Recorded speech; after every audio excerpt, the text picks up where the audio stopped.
Hey guys, Joshua Gadamu here, and can you tell I've been custom building? I have a shout out to my friend Dave Hovis. I think it's Hovis.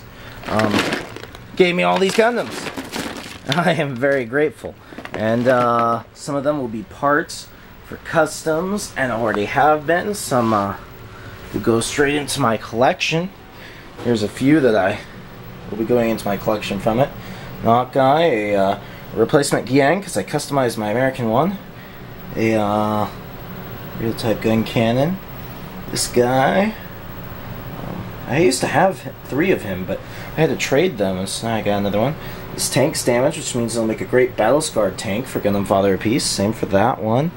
Battle-scarred hover truck. Mine got hurt in a pyrotechnics scene. So I'm glad to have another one of those. Dop. That guy. Those 2 things. I know the names, I'm just too lazy to say them. On a replacement American release SOP, because mine got customized, and I'll show you that in a minute. A Royal Gundam. See, I kind of harvested my entire G Gundam collection from years ago for parts, and so I have to restart with them. I'll get them all from Gundam R Us eventually.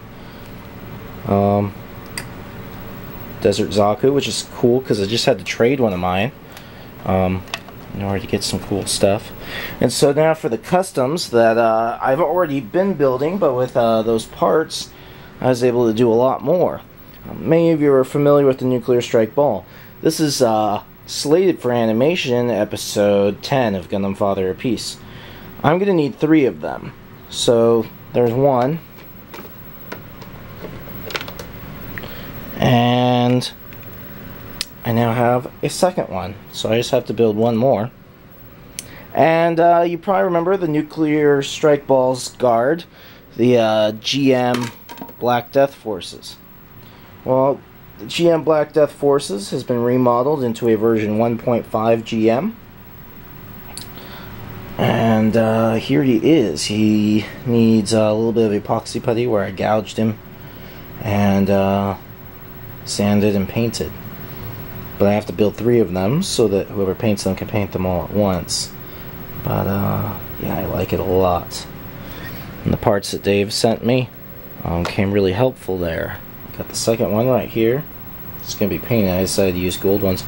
Does anybody have a pair of these long fins from Burning Gundam that they don't need? Because I'm out. I'm completely out. I used up my supply.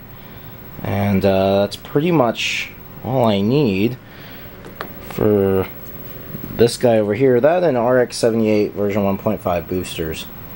Those are necessary too. I figured since he's being painted I could use the damaged one too.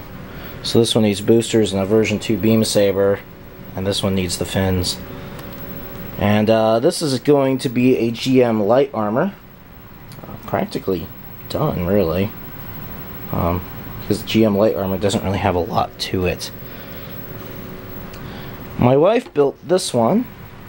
It's kind of cool.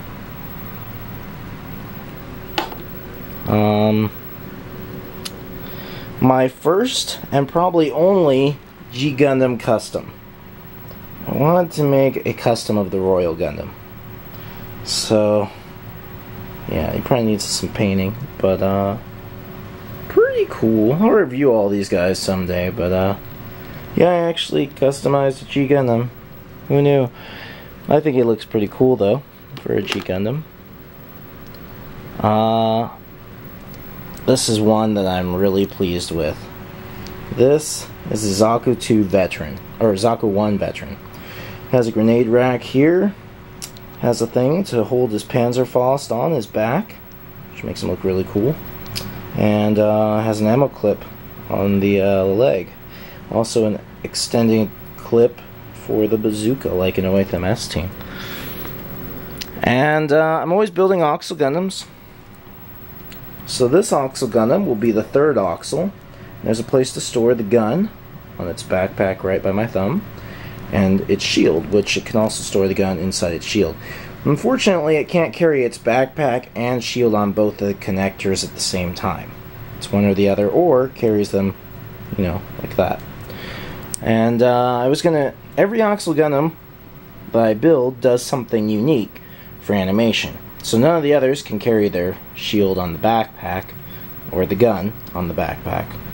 And so that's what this one's purpose will be, and I will design some kind of special purpose for his legs as well, just to make him unique. Because since the MSA come apart, I can just swap parts as needed. Like, I don't even swap the hands, I swap the arms, because it's easier to switch the arms out than it is to switch the hands out. And the Zoc B-Type. Now this guy hasn't had epoxy putty yet, or a repaint, but this is my B version of a Zoc. I think he looks totally awesome. I'm going to fill this in with epoxy putty and just round it. I'm going to fill this in too, and this. Okay, there's nothing really to fill in there, but you get the idea. It's going to look pretty cool. I'm thinking of like a marine blue kind of color for him. And that's what I've been up to out of all of these parts. My Oxel Gundam parts thing, my custom parts here, my custom projects like the Blue Destiny. I kind of have to wait till the inspiration comes for a particular project. So I got like, I don't know, 20 custom projects going on at any one time, and I just flip through them until I have creativity for one of them. And more parts over there. Some of Gundam R Us's parts, and then parts from Dave. So, thank you, Dave. Merry Christmas. I couldn't wait to open it. I was going to put it under the tree. But, as you can see, I'm building some great customs for Gundam Father Peace. I got some great stuff to add to my collection, and more stuff to play with right there. Thanks again. Bye.